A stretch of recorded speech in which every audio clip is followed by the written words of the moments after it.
These intros have literally just turned into me doing normal everyday things. What is going on, guys? So today we're back, and today we're actually going to be looking into one of my probably favorite Pokemon to actually go over in terms of deep dives, because this guy is just such a monster in PvP. It's just so cool to look through some of his wins and losses and just some of his matchups that are actually in PvP. And of course, we didn't actually have this Pokemon back in one of the cups that we're going to talk about today. So it's always really interesting to go back and look at stuff like that. Who am I talking about? I'm actually talking about Bastiodon, who is a Rock and Steel type Pokemon, maxing out at level 40 with 15s across the board. Yes, level 40, 15s at 1539. Now that is an amazing CP for the Great League here. So actually, if you were to trade with a lucky friend and you kind of got like shafted in the attack, but you got really good in defense and stamina, you'd have the perfect IV spread here. 12, 15, 15 at level 40 does hit that 1497, which is just amazing. Now actually, according to my spreadsheet and all the numbers, yeah, I actually double checked this one. Bastiodon in the entire Great League, just in general, across all 548 uniquely typed Pokemon, we are third in bulk and second in stat product. Holy cow. So of course, all of this actually does come from our base stats here with a 94 on attack, 286 in defense, and a 155 in stamina. Of course, that is the ideal type of base stat we want whenever we talk about PvP. Something really low in attack, but something really high in both defense and stamina to kind of maximize our TDO. So that's actually really awesome to see. And then we get down into our moves. And like I've talked before, you know, this can either set us up for a decent package or a great package, but it really comes down to our moves that determine whether we're only a decent package or an amazing package. Holy cow.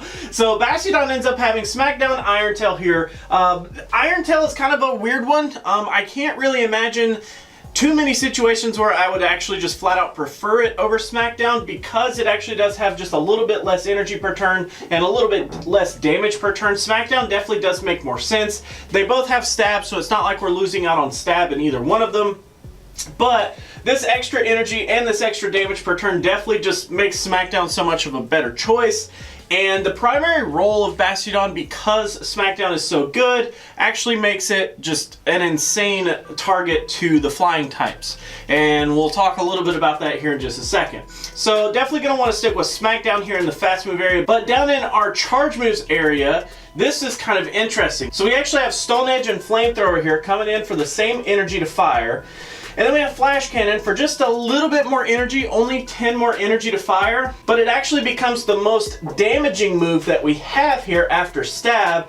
It's not quite the most efficient move because Stone Edge actually does take the cake there with only 55 energy. It just makes it gnarly, just really crazy in the damage per energy ratio there. So when it comes down to picking moves here, kind of similar to how Iron Tail, I was saying that I can't imagine too many situations where it would just be amazing in. Flash Cannon also seems to fall into that category for me. I mean, I guess maybe in some situations going up against rock types, maybe going up against the fairies. Honestly, there's not too many situations where I can see possibly using Flash Cannon against fairies or even the rock types. I mean, the Boulder Cup obviously has rock in it, but I mean, we already are doing so much up against a lot of those, and we're not really trying to focus on the rock types. The rock types aren't the ones that we really have a target for. So kind of an interesting situation, and it's not like there's a lot of fairies in the freaking Boulder Cup anyway. So basically what it comes down to is Smackdown, Stone Edge, and Flamethrower seems to be the most ideal setup, but if you do like a little bit more oomph out of your Pokemon, maybe you possibly want to go with Flash Cannon instead of Stone Edge, or if possibly you think Stone Edge is nice enough on the efficiency that maybe you just want a little bit more of a damaging move, possibly ditch Flamethrower there because it doesn't have stab. But in all honesty, I seriously do think that Smackdown, Stone Edge, and Flamethrower is the way to go, and is actually going to be the main moveset that we actually take a look at in all three of our cups today, because I couldn't really find any situations where one moveset actually performed better. So speaking of those 3 cups, let's actually talk about which cups that Bastiodon was actually featured in. So first cup that it was actually available to be played in was the Kingdom Cup, but we actually have a grandfathered type situation here where the Boulder Cup actually did allow both rock and steel. So Bastiodon actually fits 2 different criteria there, which definitely gains it an entry. So Boulder Cup is actually going to be the first cup that we're going over today. Starting out with our 0 versus 0, we actually have a 25% here, wins up against Magneton, Skarmory, Jirachi, and Melmetal. Whew, that is quite interesting. Beating Skarmory is a pretty big deal. Unfortunately, because of our typing, we do have a really rough matchup up against things like Medicham and Toxicroak, which are kind of the 2 bigger fighters in the Boulder Cup, so it's kind of an awkward situation there. But Skarmory's primary use is to take out those fighters. And Skarmory being a nice addition to most teams, actually helps us out having Bastiodon on our team as the anti-Skarmory option. Magneton, Jirachi, and Melmetal also work out really nice for us because, I mean, they're powerhouses in their own different ways. I mean, Melmetal is a great Skarmory counter, and Magneton can also be a great Skarmory counter. Jirachi being a new, interesting pick for the Boulder Cup. I definitely think you should go down into the Discord and vote for Jirachi, because I don't even know what Jirachi's like in any of these cups, and I'd like to look at it. Next, moving on to our 1 versus 0, we actually have a 50% win ratio here, which was kind of underwhelming, but we do have some losses up against Gallade, Steelix, Toxicroak, Marshtomp, Swampert, Poliwrath, Whiscash, and Medicham here. Like I said, Medicham and Toxicroak are going to be really big. Poliwrath is another huge fighter that comes out in the Boulder Cup, and actually Gallade actually makes a really interesting appearance here. Even though Gallade is kind of lackluster if it uses low kick, I guess Confusion could make some work here, but that would kind of be relying on, what, close combat and then Leaf Blade? That would be interesting, but hey, I mean, 50% loss, you know, we lose to Gallade either way. So very cool there. Steelix is an interesting one to lose to, but I guess it makes sense. It does have access to ground type moves, which is also going to be a really big kind of kink in our plan here. Marshtomp, Swampert, Poliwrath, you know, all of those, Whiscash as well, having access to a ton of ground type moves there. Toxicroak actually being kind of a double threat, having counter and having, what is it, Mud Bomb. So Toxicroak could be a big issue. So a lot of the losses do make quite a bit of sense because we do have some interesting weaknesses with Bastiodon here. So as strong as we are, we do have a pretty thick Achilles heel that we have to kind of drag along with us. Next, moving into our 0 versus 1, we actually have an 18.8% win ratio here. Still actually beating Skarmory, which is really nice, Melmetal, and Jirachi. So those are awesome that we end up beating those 3. And I think that kind of sets us up as the things to focus on inside the Boulder Cup there. Definitely those 3 are going to be some great matchups for us. That Skarmory and Melmetal, well, actually all 3 of those are going to have some interesting times trying to shield that flamethrower back there. Last but not least, in the Boulder Cup, we do have 37.5% wins in our 1 versus 1 shield scenario.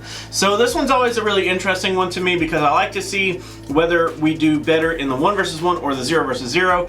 This case, we actually do a lot better in our 1 versus 1 here. So we actually have wins up against Melmetal, Skarmory, Jirachi, Magneton, Bronzong, and Torterra end up showing up here this time though. So those are quite interesting that we could actually beat Bronzong and Torterra. Those are kind of being added on top of our 0 versus 0. So those are kind of some interesting things. Once you give us a shield to kind of play around with, we can actually end up gaining those matches back in the 0 versus 0 kind of shield situation. So averaging out all 4 of those shield situations, you've got a 32.825%. So keep that in mind because we're going to come back to that here in just a quick second. Next, moving on to our Kingdom Cup though, we actually start with our 0 versus 0 shield situation. We have a 52.9% here, losing up against Kingdra, Probopass, Empoleon, Steelix, Blaziken, Lucario, and Flygon. So remembering some of our weaknesses here, we do have some kind of big ones that show up here, especially things like Flygon, Lucario, Blaziken, Steelix. I mean, all of those are going to be really tough for us. But being that we actually still win more than we lose in that shield situation, that's not too bad. Next, moving into our 1 versus 0 here, we actually have a 76.5%, so really, really high there. Only end up losing to Empoleon, Steelix, and Flygon. So as you can see, those three are going to kind of be our big ones to look out for. I mean, considering that Flygon is going to have a ton of ground type damage coming at us, that's really important. Steelix is going to have access to Earthquake, and Empoleon is going to have that crazy damage with Waterfall. So those are kind of some big deals that we have to really pay attention to. Next, in our 0 versus 1, we actually end up having a 35.3% win this time, which is a lot better than we had in the Boulder Cup there, winning up against Charizard, Altaria, Frostlass, Melmetal, Bronzong, and Alolan Marowak this time. So Charizard's a big one. He's flying and he's fire, so he ends up having a super duper weakness to the rock type damage. So right out of the gate with Smackdown, we're able to punish a ton of that damage away. And then we actually have Altaria, which is flying as well, which is always great. We have Frostlass, which is ice. So we do have a lot of these things showing up here that have a sort of kind of like big weakness right out of the gate. And then we also have Flamethrower to throw on top of that for things like Frostlass, Melmetal, Bronzong. And then Alolan Marowak is just kind of interesting. Kind of interesting that he's in there. But I guess he is going to have a pretty big weakness to the rock type damage as well, because Ghost doesn't actually help out with any kind of resistances towards the rock, but fire ends up having that weakness though. Last but not least, in the Kingdom Cup, we do move on to our 1 versus 1, which is a 52.9%, losing up against Probopass, Dragonair, Blaziken, Empoleon, Steelix, Flygon, and Lucario this go around. So comparing our 1 versus 1 to our 0 versus 0, some similar faces show up here. We do lose Kingdra, as in terms of we start to win up against Kingdra, but we actually in turn lose the Dragonair there. Blaziken shows up in both, Empoleon shows up in both, Steelix is in both, Flygon is in both, and Lucario is also in both. So some kind of interesting things there that we just kind of trade out Kingdra for Dragonair, but still very impressive.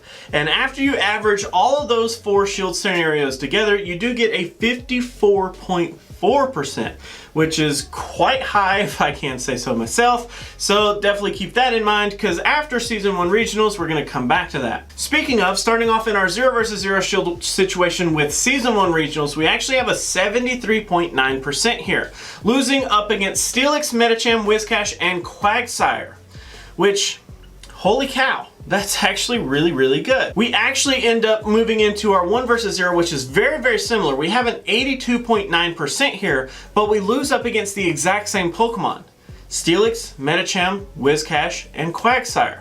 So you're thinking, wait a minute, why is the 1 versus 0 an 82.9 when we lose the same Pokemon as the 0 versus 0, which was a 73.9?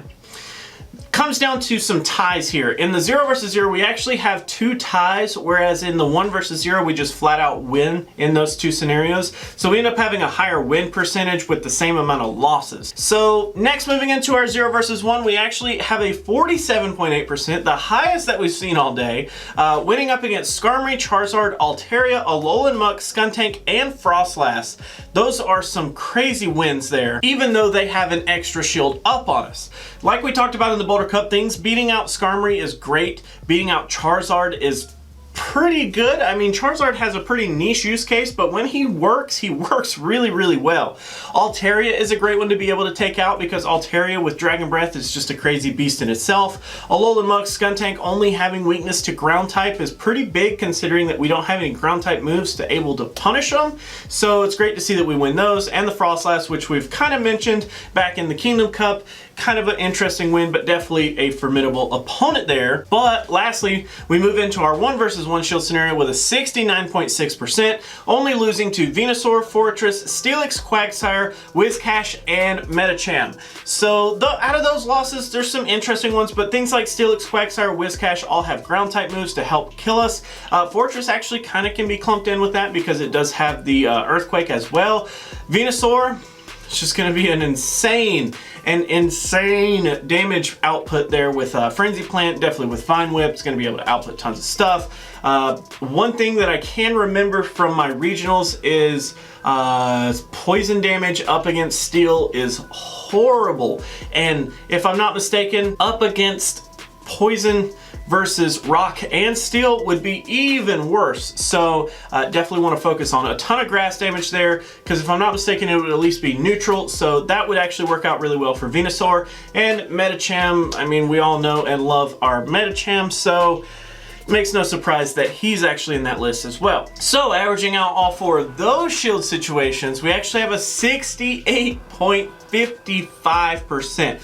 Holy cow, I think that's the highest one that we've seen all month so far. So that's actually really, really crazy. That's really, really high.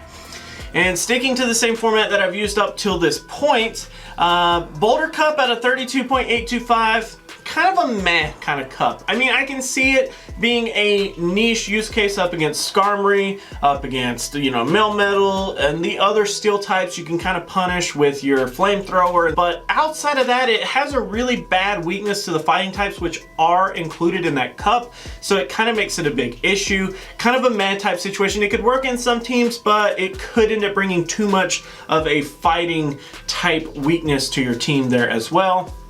Now in the Kingdom Cup, it's a little bit different at a 54.4%. I would definitely say yes, it's worth actually running Bastiodon, which Bastiodon was one of the kings anyways in the Kingdom Cup, so no surprise there. I mean, really your biggest threat is going to be ground type damage and Lucario, and out of those, like, you're really looking at like Steelix and Flygon, and Lucario kind of thrown in there as well. So there's some interesting ones, but I mean, you have such a good matchup spread across the entire cup. It's insane. I definitely recommend Bastiodon to be run in the Kingdom Cup.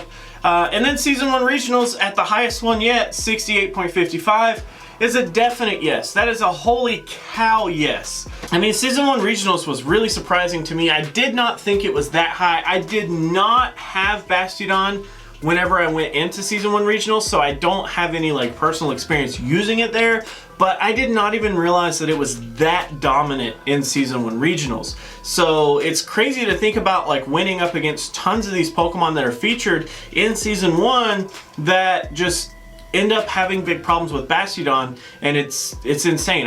Yeah, 100%. You should definitely be checking out Bastiodon for your Season 1 Regionals team. So that is actually going to be it for today, guys. Thank you so much for hanging out. Thanks so much for watching. Always remember that the Discord is down in the description below. Being that today is Saturday, this video is probably going to go up really late, so it's probably going to be Sunday when most of you guys watch this. But either way, we are making some progress in our tournament in the Discord, so that's always great.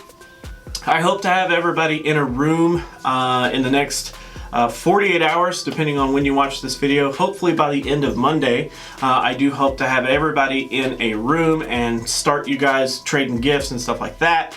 Also, if you are interested, you can of course vote for deep dives down in the Discord below. I highly recommend you check it out, because this is what we have coming up next, and of course all of this comes from the Discord votes. So thank you guys so much for hanging out. Thanks so much for watching. I'll go ahead and roll those end credits. Thank you guys so much for watching. Always remember that if you like to like videos, you could do that, but if you don't, you could be that guy.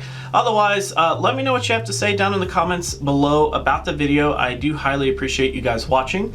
If you guys want to support me in any way, there are several links down in the description for Patreon, joining the community here on YouTube, or even just directly PayPal if that's your thing. I greatly appreciate everyone's name that's on screen, as you guys have showed some sort of support outside of just viewing the videos, and I thank you guys. You don't understand from the bottom of my heart. So until our next video, guys, I will catch you then.